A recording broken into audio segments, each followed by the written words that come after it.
Okay, today we're cracking open one of the most powerful and, let's be honest, dangerous sections of the entire tax code. You know the standard advice, right? You leave a job, you roll over your 401k. It's just what you do. But what if that default move is a huge, costly mistake? Well, we're about to conduct a forensic audit of a strategy called Net Unrealized Appreciation, or NUA for short. Let's get into it. So let's just start with this question right here. If you have a lot of highly appreciated company stock in your 401k, is that simple, no-brainer rollover actually a tax trap? Are you, without even realizing it, taking an asset that could be taxed at a really low rate and voluntarily converting it into something that's going to get taxed at a much, much higher rate?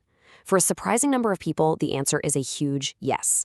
And the key is understanding the massive difference between two kinds of tax. And this right here is the whole game. This is the secret sauce. On the left, you've got ordinary income tax rates. They can go all the way up to 37%. Every single dollar you pull from a traditional IRA gets hit with this.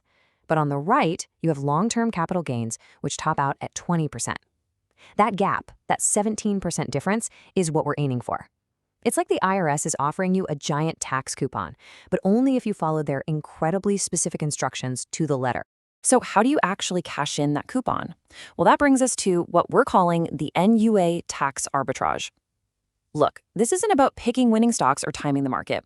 This is a purely structural play. It's about taking advantage of a known difference in the tax code to permanently change a high tax asset into a low tax one. First, we gotta define the key term here. The IRS calls it Net Unrealized Appreciation. I know, it sounds super technical, but it's really, really simple. It's just the growth. That's it. If your 401k bought stock for, say, $10 a share, and now it's worth $100, your cost basis is that original $10, and your NUA is the $90 of growth. It's all the profit just sitting inside your account waiting for the taxman to show up. And this is where the magic really happens. With NUA, the IRS lets you split your company's stock into two distinct pieces for tax purposes. First, you've got the seed, which is your cost basis. You have to pay an entrance fee on this. It's taxed as ordinary income right now. But in exchange for paying that small tax up front, the tree, all that growth, the NUA, it gets a massive tax upgrade. It now qualifies for those lower long-term capital gains rates, even if you turn around and sell it the very next day. So when is it worth paying that entrance fee? Well, here is the most important rule of thumb. For the NUA strategy to have some serious punch, your cost basis, that seed, should be less than 25% of the stock's total value. If that seed is too big, the upfront tax bill can actually be more than the savings you get on the back end. This number right here is your first major hurdle. Okay, now for the really serious part. Getting this amazing tax treatment is not automatic. Not even close. You have to execute it perfectly, and the IRS has laid out a minefield of rules. We're calling them tripwires, because if you step on even one of them, the whole strategy blows up. You can't just undo it. The tax consequences can be absolutely catastrophic. So precision here is everything.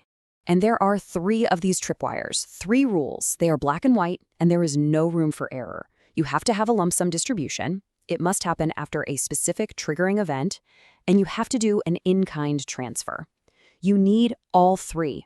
Getting 2 out of 3 right is a complete failure. So let's break down each one. Tripwire number 1, the lump sum distribution. This is where most people mess up. It means your entire balance from all similar retirement plans you have with that employer must be moved out in the same calendar year. Did you forget about an old profit-sharing plan from a company your employer acquired 10 years ago? Too bad, you've just disqualified yourself. And you have to watch out for the year-end cliff. If you start the process, that account balance must be 0 by December 31st of that year.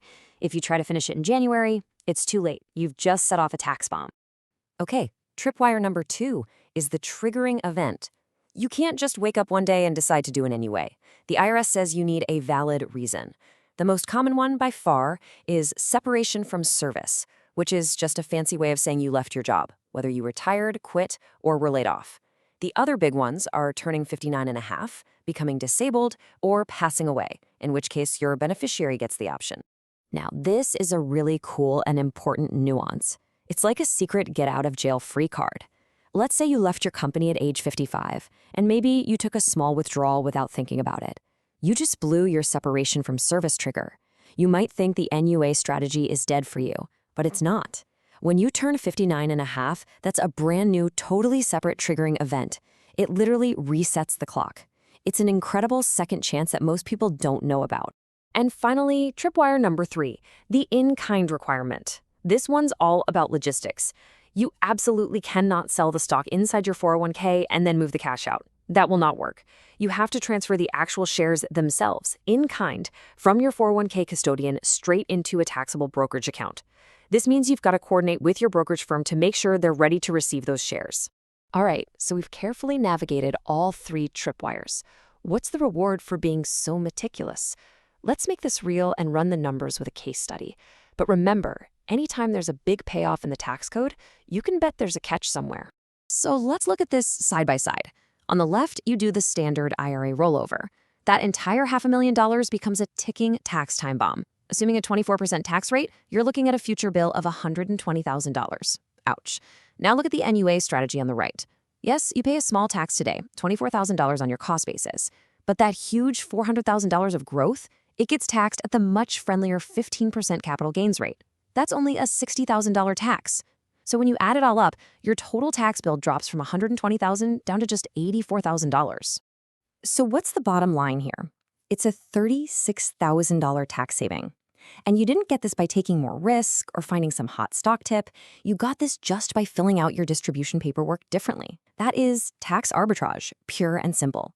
And it's just sitting there for anyone who qualifies and can follow the rules. But remember that catch I mentioned? Here it is. The NUA strategy is phenomenal for you, the person retiring, but it creates a significant wrinkle for your kids or whoever inherits the stock. The way it's treated for estate planning is totally different, and you have to understand this part of the puzzle. So normally, when you inherit stock, you get this amazing tax break called a step up in basis. It's like the IRS just wipes the slate clean. All the capital gains that built up over the original owner's lifetime, poof, they're gone for tax purposes. But that's not what happens with NUA stock. The NUA portion keeps its tax character. Your heirs inherit your tax bill on that original growth. Now, they still only owe capital gains tax, which is better than an inherited IRA, but it's not zero like with other inherited stock. So, okay, we've covered the power, the strict rules, the huge payoff, and the catch for your heirs. How in the world do you decide if this is actually a good move for you? Well, here's a simple checklist to get that conversation started with your financial advisor or tax pro. Think through these questions. First, and most important, what's your cost basis? Is it way below that 25% guideline? Check. Next, do you have a clean triggering event? Have you left the job? Are you over 59 and a half? Check. Third, can you actually afford to write a check for the tax on that cost basis right now? Fourth, how does this play into your goals for what you leave to your heirs? And finally, this one's a biggie. Have you taken any rollovers or distributions from that plan since your trigger event? Because if you have, you might need to rely on that 59 and a half reset button we talked about. And that wraps up our forensic audit. So we'll leave you with this final thought. You have spent your entire life, decades of hard work, building your wealth. The question is, have you put that same level of care into auditing the tax code to actually protect it?